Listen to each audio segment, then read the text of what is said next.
Pense e enriqueça. Napoleão Hill, capítulo 3. Fé, o segundo passo para a riqueza.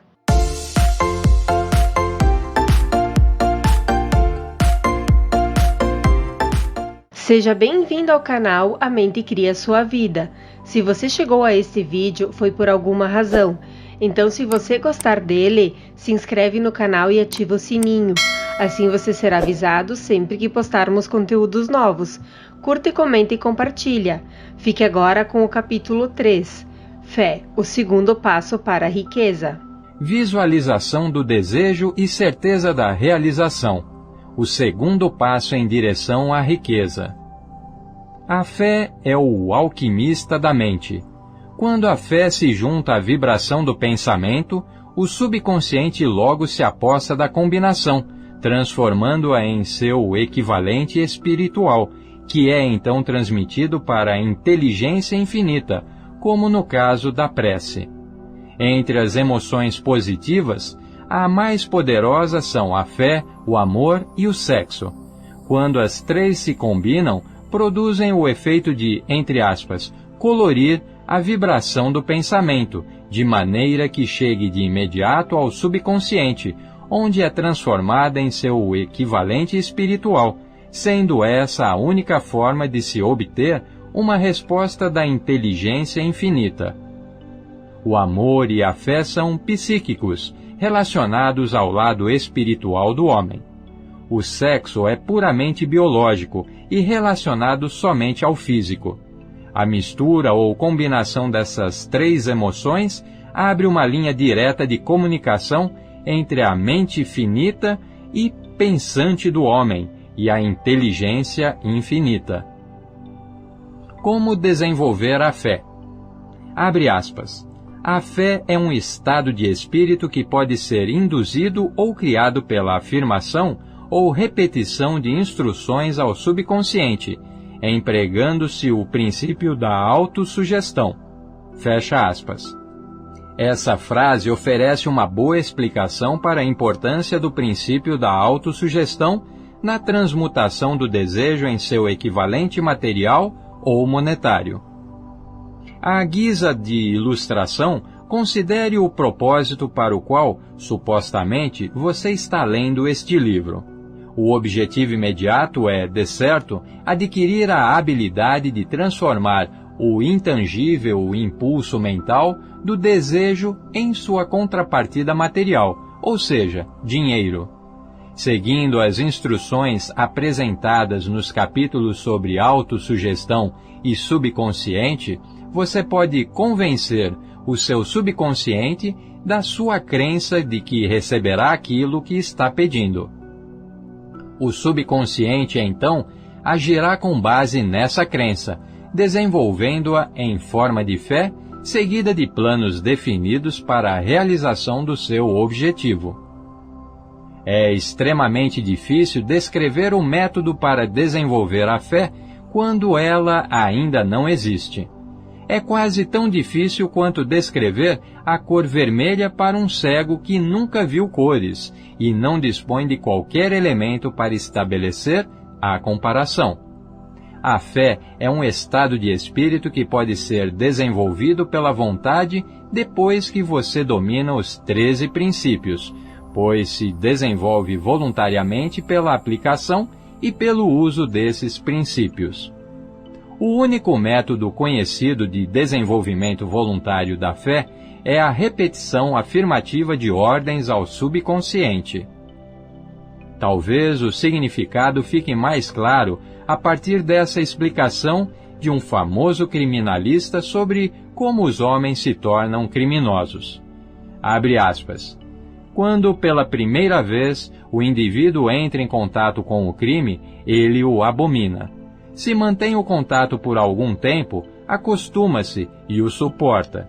Se continua em contato por mais tempo, acaba por aceitá-lo, sendo dominado por ele. Fecha aspas. Isso equivale a dizer que qualquer impulso mental repetidamente transmitido ao subconsciente acaba por ser aceito e influenciado por ele, que então o traduz em seu equivalente material por meio dos processos mais práticos disponíveis. Agora, veja esta afirmativa. Abre aspas.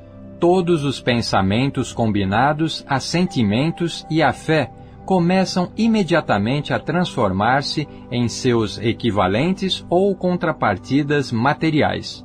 Fecha aspas. As emoções ou a porção, entre aspas, sentimental dos pensamentos são fatores que emprestam vitalidade e ação a esses pensamentos. Fé, amor e sexo, quando combinados a qualquer impulso mental, provocam uma ação maior do que qualquer um deles, isoladamente. Não são somente os impulsos mentais misturados à fé que podem atingir e influenciar o subconsciente, mas também os que foram mesclados a qualquer emoção, seja ela positiva ou negativa. A partir dessa afirmativa, você pode entender que o subconsciente dispõe da mesma agilidade para transformar em seu equivalente material tanto um impulso mental de natureza negativa ou destrutiva, quanto o impulso mental de natureza positiva ou construtiva. Deve-se a isso o estranho fenômeno que milhões de pessoas experimentam e que chamam de, entre aspas, azar ou, entre aspas, má sorte. Existem milhões de indivíduos que se acreditam, entre aspas, condenados à pobreza e ao fracasso por alguma estranha força sobre a qual creem não ter controle.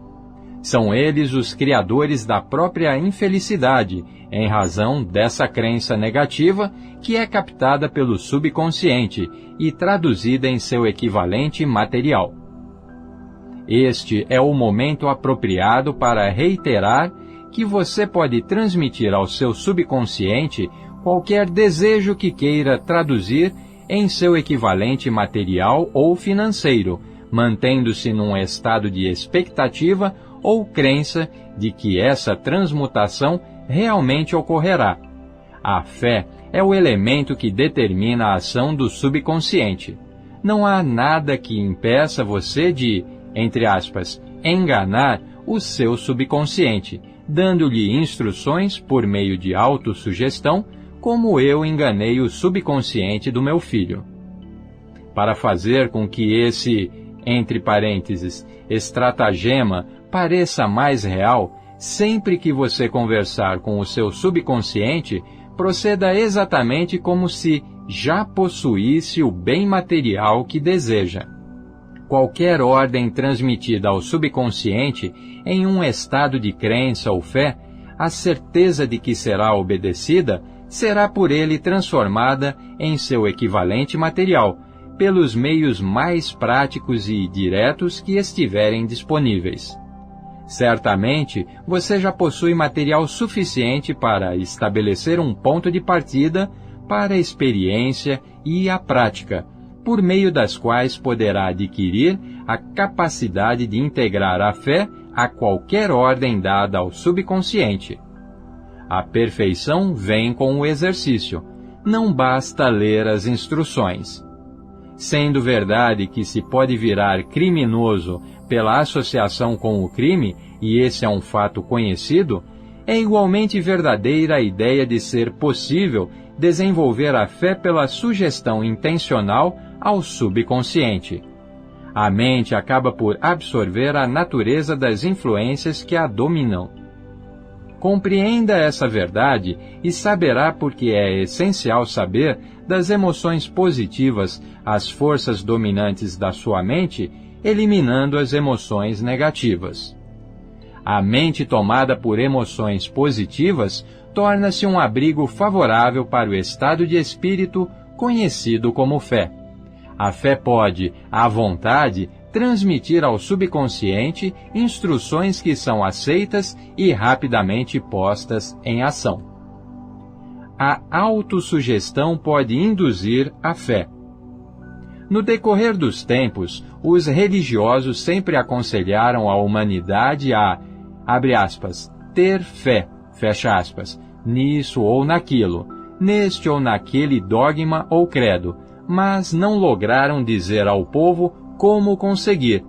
Não explicaram que, abre aspas, a fé é um estado de espírito que pode ser induzido pela autossugestão, fecha aspas. Em linguagem acessível, vamos ver tudo o que sabemos sobre o princípio pela qual a fé pode ser criada ou desenvolvida. Tenha fé em você, fé no infinito. Antes de começar, vamos relembrar que fé é o, entre aspas, eterno elixir que dá vida, poder e ação ao impulso mental.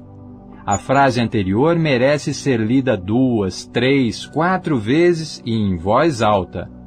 Fé é o ponto de partida para toda a acumulação de riqueza.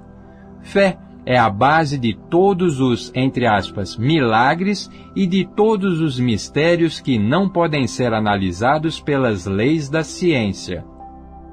Fé é o único antídoto conhecido para o fracasso. Fé é o elemento que, combinado à prece, abre um canal direto de comunicação com a inteligência infinita. Fé é o elemento que transforma a vibração comum do pensamento criada pela mente finita do homem em seu equivalente espiritual. Fé é o único instrumento por meio do qual as forças cósmicas da inteligência infinita podem ser atraídas e aproveitadas pelo homem. Todas essas afirmativas podem ser provadas. A prova, simples e facilmente demonstrável, está ligada ao princípio da autossugestão. Vamos, pois, concentrar nossa atenção na autossugestão em que consiste e o que é capaz de realizar. Sabe-se que todo indivíduo acaba acreditando no que repete para si mesmo, seja verdade ou mentira. Uma mentira repetida continuamente passa a ser aceita como verdade. Cada um é o que é por causa de seus pensamentos dominantes, aqueles que recebem permissão de ocupar a mente. Os pensamentos que alguém deliberadamente coloca na própria mente, alimenta e combina a uma ou mais emoções, constituem as forças motivadoras que dirigem e controlam cada movimento, ato ou feito seu. Preste atenção à importância desta verdade. Abre aspas.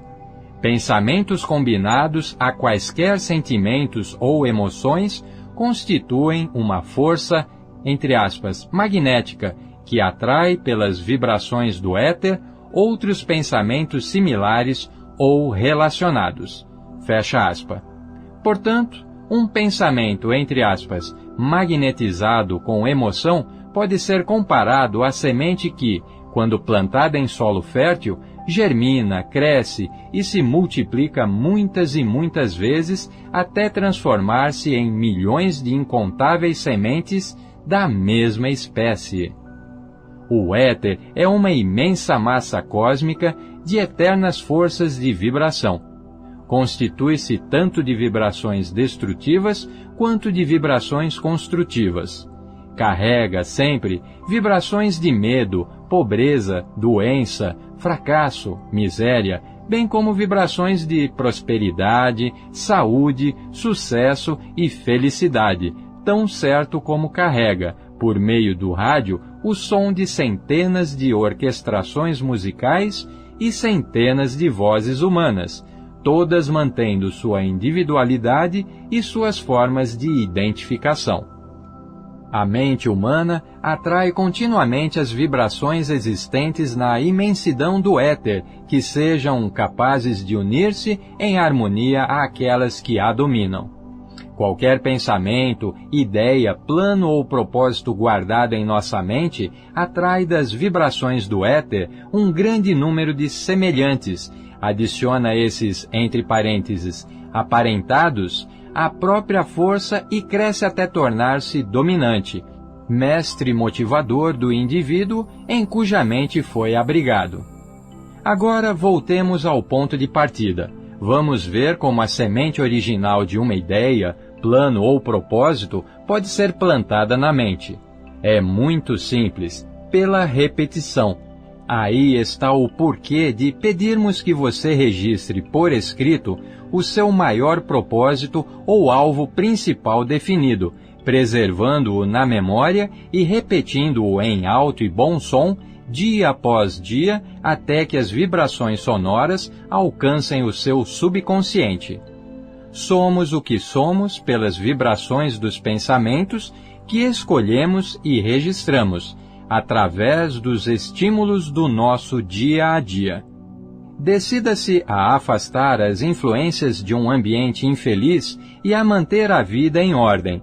Examinando as suas vantagens e desvantagens mentais, você descobrirá que a sua maior fraqueza é a falta de autoconfiança. Essa desvantagem pode ser superada e a timidez pode ser transformada em coragem, com a ajuda do princípio da autossugestão. Esse princípio pode ser aplicado de maneira bem simples. Basta escrever, memorizar e repetir os impulsos mentais positivos, até que se tornem parte do equipamento operacional do seu subconsciente. A fórmula da autoconfiança. Primeiro, sei que possuo a capacidade para alcançar meu propósito definido na vida.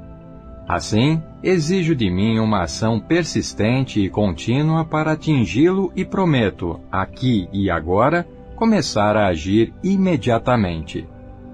Segundo, compreendo que os pensamentos dominantes da minha mente, a seu tempo, se manifestarão em forma de ação física, transformando-se gradualmente em realidade material. Assim, concentrarei meus pensamentos por 30 minutos diariamente, na tarefa de pensar na pessoa que tenciono ser, criando uma clara imagem mental do resultado. Terceiro, sei que, pelo princípio da autossugestão, qualquer desejo que eu guardar com persistência em minha mente acabará por encontrar um meio prático de expressar-se, a fim de atingir o objetivo por ele apoiado. Assim, devotarei 10 minutos do meu dia para exigir de mim o desenvolvimento da autoconfiança. Quarto, escrevi claramente uma descrição do meu alvo principal definido na vida e nunca deixarei de tentar alcançá-lo, até desenvolver autoconfiança suficiente para isso. Quinto, percebo com clareza que nenhum bem ou posição pode perdurar, a menos que seja construído sobre verdade e justiça. Assim, não participarei de transação que prejudique qualquer pessoa. Obterei êxito atraindo para mim as forças que quero usar e a cooperação de outras pessoas. Induzirei os outros a me servirem por meio do meu desejo de servi-los.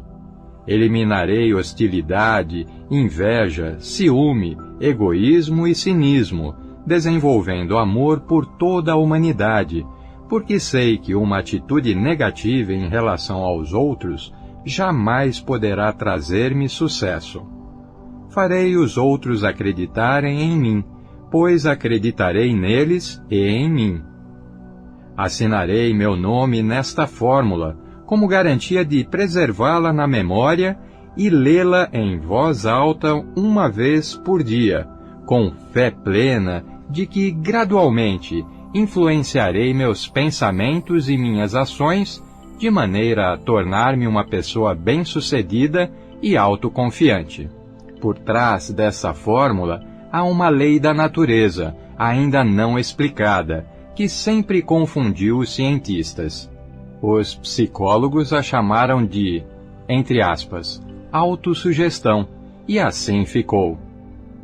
Pouco importa o nome dado a essa lei, o importante é que ela funciona, para a glória e o sucesso da humanidade, desde que usada construtivamente. Por outro lado, se usada destrutivamente, funciona com a mesma eficácia. Nessa afirmação, pode ser encontrada uma verdade muito importante. Aqueles que sucumbem à derrota e acabam a vida na pobreza, na miséria e no sofrimento, aplicaram negativamente o princípio da autossugestão. A causa está no fato de que todo impulso mental tem a tendência de tomar a forma de seu equivalente material. O subconsciente, laboratório químico no qual todo impulso mental é combinado e preparado para transformar-se em realidade física, não faz distinção entre impulsos mentais construtivos e destrutivos. Ele funciona a partir do material com o qual é alimentado, por meio dos nossos impulsos mentais. O subconsciente transforma tão prontamente em realidade um pensamento provocado pelo medo, quanto outro gerado pela coragem ou pela fé. Os anais da medicina são ricos em ilustrações de casos de, abre aspas, suicídio por sugestão, fecha aspas. Uma sugestão negativa, assim como qualquer outro meio letal, pode levar à morte. Em uma cidade do meio-oeste dos Estados Unidos, um bancário chamado Joseph Grant, abre aspas, tomou emprestada, fecha aspas, uma grande soma em dinheiro do banco, sem o conhecimento dos diretores, e perdeu tudo no jogo. Certa tarde, o auditor foi verificar as contas. Grant deixou o banco, tomou um quarto num hotel local e, quando o acharam, 3 dias depois, estava deitado na cama, lamentando-se e gemendo, repetindo sem parar, abre aspas, meu Deus, isso vai me matar, não posso suportar essa desgraça, fecha aspas. Em pouco tempo, estava morto. Os médicos diagnosticaram o caso como, abre aspas, suicídio mental, fecha aspas. Quando usada construtivamente, a eletricidade faz girar as engrenagens da indústria, prestando bons serviços. Se mal empregada, pode extinguir a vida. Com a lei da autossugestão, acontece o mesmo. Conforme o entendimento e a aplicação, pode levar à paz e à prosperidade ou em direção ao vale da miséria, do fracasso e da morte.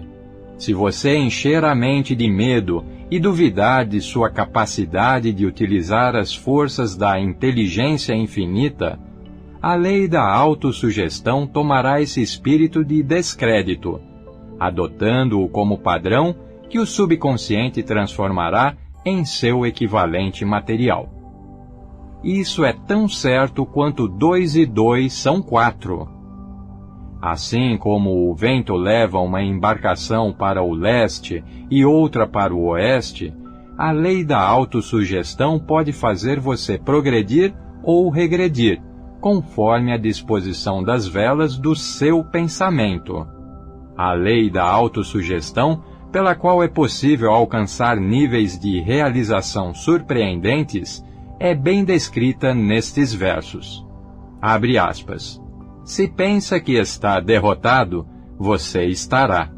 Se pensa que não tem coragem, você não terá.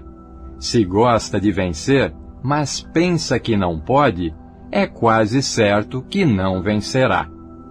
Se pensa que vai perder, você está perdido, porque, pelo que se vê, o sucesso começa com a vontade, tudo depende do estado de espírito. Se pensa ser inferior, você é. É preciso pensar alto para subir. É preciso estar seguro de si, para ganhar um prêmio.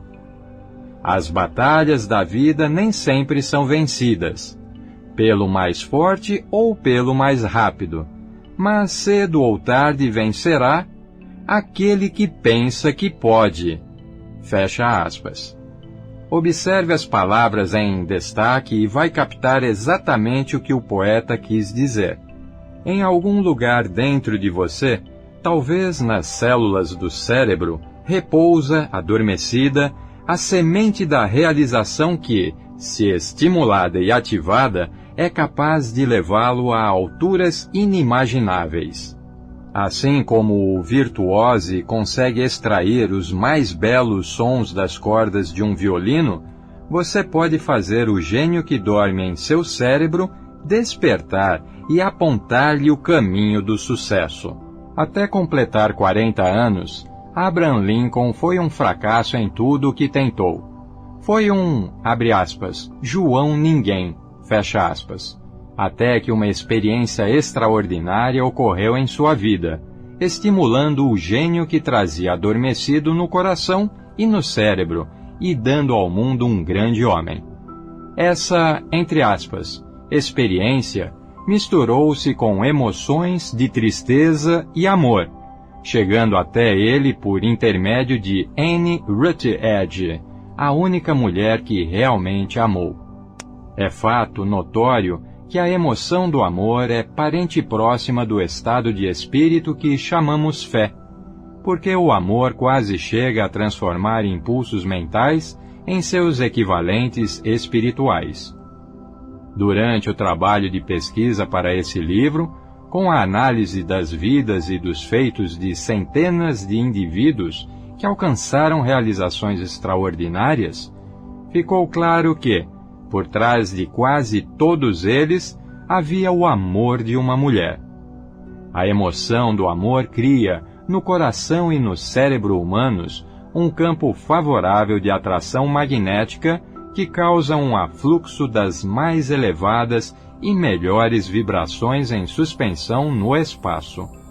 Se deseja comprovar o poder da fé, estude as realizações de homens e mulheres que a empregaram. No topo da lista vem o Nazareno. O cristianismo é a maior força a influenciar a mente dos homens. A base do cristianismo é a fé, não importa quantos possam ter deturpado ou interpretado equivocadamente o significado dessa grande força, tampouco quantos dogmas e crenças que não refletem sua doutrina tenham sido criados em seu nome. A essência dos ensinamentos e das realizações de Cristo, que podem ter sido interpretadas como, entre aspas, milagres, eram nada mais, nada menos, que fé. Se existe o fenômeno chamado, entre aspas, milagre, ele é produto desse estado de espírito chamado fé. Alguns professores de religião e muitos dos que se dizem cristãos não compreendem nem praticam a fé. Vamos considerar o poder da fé exercido por um homem conhecido em todo o mundo civilizado, Mahatma Gandhi, da Índia. Nesse homem, o mundo tem um dos mais incríveis exemplos das possibilidades da fé. Gandhi foi mais poderoso do que qualquer outro homem vivo de seu tempo. E isso sem contar com qualquer das armas que habitualmente acompanham o exercício do poder, tais como navios de guerra, soldados ou material bélico. Gandhi não possuía dinheiro, nem casa, nem roupas, mas tinha poder. Como isso era possível? Gandhi conquistou o poder com base em sua compreensão do princípio da fé e em sua habilidade de transplantar essa fé para a mente de 200 milhões de pessoas. Gandhi realizou, pela influência da fé, o que o mais forte poderio militar não conseguiu nem jamais conseguirá fazer com seus soldados e seu equipamento militar. Ele realizou o feito extraordinário de convencer 200 milhões de mentes a se unirem e agirem em harmonia, como se fossem uma só. Que outra força sobre a face da terra, a não ser a fé, conseguiria tanto? Chegará o dia em que empregados e empregadores descobrirão as possibilidades da fé. Esse dia está nascendo. O mundo inteiro tem tido a oportunidade de testemunhar o que a falta de fé pode causar à economia. Certamente, a civilização produziu um número suficiente de seres humanos inteligentes para fazerem uso da grande lição que a desaceleração da economia ensinou ao mundo. Nesse período, o mundo teve inúmeras provas de que o medo amplamente disseminado paralisa as engrenagens de indústrias e empresas. Dessa experiência, surgirão líderes nos meios empresarial e industrial que se beneficiarão do exemplo que Gandhi nos legou, aplicando aos negócios a mesma tática que ele utilizou para reunir o maior número de seguidores que o mundo já viu. Esses líderes brotarão entre os trabalhadores anônimos das usinas siderúrgicas, das minas de carvão, das fábricas de automóveis, em cidades grandes e pequenas. O mundo dos negócios vai mudar, não tenha dúvida. Os métodos do passado, baseados na combinação econômica de força e medo, serão substituídos por melhores princípios de fé e cooperação. Trabalhadores receberão mais do que salários. Aqueles que sustentam a empresa participarão dos lucros. Mas, primeiro, precisam ser mais dedicados e parar com conflitos e disputas. Precisam conquistar o direito à participação nos lucros. Além do mais, e isso é o mais importante de tudo, os líderes serão indivíduos capazes de compreender e aplicar os princípios de Mahatma Gandhi. Somente assim conseguirão despertar em seus seguidores o espírito de completa cooperação, que constitui o poder em sua forma mais elevada e duradoura. Esta estupenda era tecnológica em que vivemos e da qual estamos apenas emergindo, tomou a alma dos homens. Os líderes tratam os funcionários como peças de engrenagem. Foram forçados a isso como resultado de negociações, segundo as quais os empregadores recebem sem dar, o que prejudica todos os envolvidos. A palavra de ordem no futuro será alegria e felicidade para o ser humano. E, quando esse estado de espírito for atingido, os resultados serão muito melhores do que aqueles do tempo em que o empregado não conseguia combinar fé, interesses pessoais e trabalho. Devido à necessidade de fé e cooperação na administração de empresas e indústrias, será interessante e proveitoso analisarmos um evento que possibilita a perfeita compreensão do método pelo qual industriais e empresários acumularam grandes fortunas: dar antes de tentar receber. O evento escolhido como exemplo data de 1900, quando a United States Steel Corporation foi formada.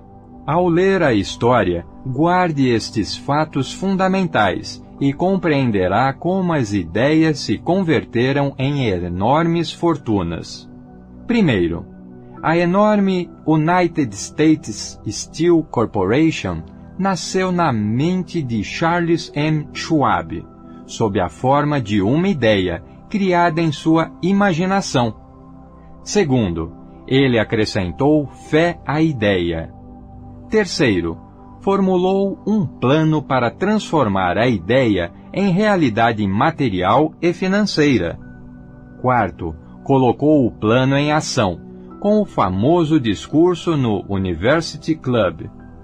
Quinto, aplicou o plano com persistência, levando-o adiante, com base em uma decisão firme, até concretizá-lo. Sexto, seu desejo ardente preparou o caminho para o sucesso. Se você faz parte daqueles que se perguntam como as grandes fortunas foram acumuladas, a história da criação da United States Steel Corporation tem muito a contar. Se ainda duvida de que as pessoas possam pensar e enriquecer, poderá ver claramente nesta história a aplicação de grande parte dos 13 princípios descritos neste livro.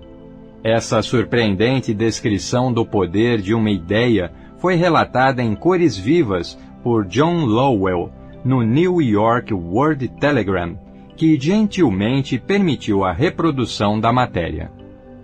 um belo discurso de $1 bilhão após o jantar. Abre aspas. Na noite de 12 de dezembro de 1900, quando cerca de 80 pessoas da elite financeira mundial encontraram-se no salão de banquetes do University Club, na Quinta Avenida, para homenagear um jovem vindo do Oeste, poucos convidados perceberam estar diante do mais importante episódio da história da indústria dos Estados Unidos. J. Edward Simmons e Charles Stewart Smith, muito agradecidos pela hospitalidade com que foram recebidos por Charles M. Schwab na visita que haviam feito pouco tempo antes a Pittsburgh, organizaram um jantar para apresentar o, abre aspas, homem do aço, fecha aspas, de 38 anos, a nata da sociedade financeira do leste. Não esperavam, porém, o impacto que ele causaria na reunião. Na verdade, Schwab havia sido prevenido pelos amigos de que o grupo de abastados de Nova York não se deixaria impressionar pela oratória e que, caso não quisessem entediar os Stillmans, Harrimans e Vanderbilts, seria melhor limitar-se a uns 15 ou 20 minutos de superficialidade e só. Inclusive John Pierpont Morgan, sentado à direita de Schwab, como pedia sua alta posição, pretendia honrar a mesa do banquete com sua presença apenas por um breve tempo. E, no que se refere à imprensa e público, o evento era de tão pouca importância que não lhe foi feita qualquer referência nos meios de comunicação. Assim, os dois anfitriões e seus distintos convidados saborearam os habituais 7 ou 8 pratos. Houve pouca conversa sobre assuntos cuidadosamente escolhidos. Entre os banqueiros e corretores presentes, poucos conheciam Schwab, cuja carreira florescera nos arredores do rio Monongahela. Porém, antes que terminasse a noite, todos, inclusive Morgan, o mago das finanças, ficariam impressionados e a United States Steel Corporation, um bebê de $1 bilhão, seria concebido. É pena que nenhum registro do discurso de Charles Schwab no jantar tenha sido feito. Alguns pontos foram repetidos em outra ocasião, durante um encontro semelhante, dessa vez com banqueiros de Chicago. E ainda mais tarde, quando o governo entrou com uma ação para dissolver o Truste do Aço, ele deu, do banco das testemunhas, sua versão dos argumentos que estimularam Morgan a uma frenética atividade financeira. É provável, no entanto, que tenha sido um discurso despretensioso, nada rebuscado, pois as sutilezas de linguagem nunca preocuparam Schwab, cheio de sátiras combinadas com graça e inteligência. Apesar disso, sua fala teve uma força e um efeito estimulantes sobre os 5 bilhões de capital estimado, representado pelos convivas. Depois de Schwab falar durante 90 minutos, enquanto os participantes da reunião se encontravam ainda sob o encanto de suas ideias, Morgan o levou para um canto discreto, onde se sentaram e, balançando as pernas do alto do assento desconfortável, conversaram por mais de 1 hora.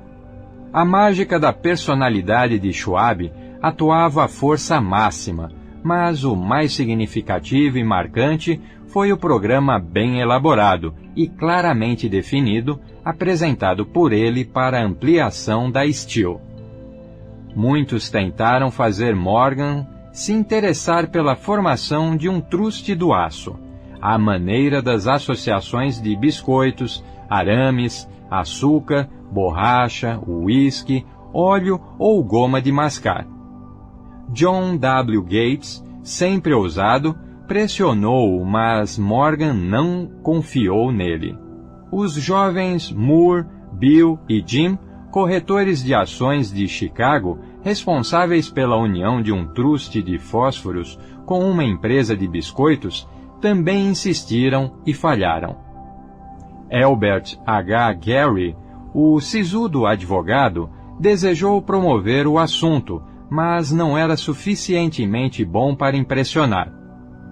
Até a eloquência de Schwab levar Morgan às alturas, de onde pôde visualizar os bons resultados do mais arrojado empreendimento financeiro já concebido, o projeto tinha sido considerado o sonho delirante de alguém em busca de dinheiro fácil.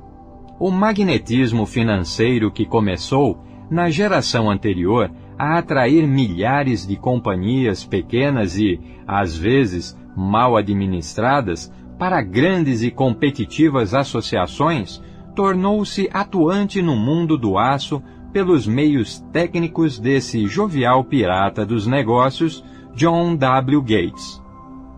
Ele já havia formado a American Steel and Wire Company, resultado da fusão de uma cadeia de pequenas empresas, e criaram junto com Morgan a Federal Steel Company.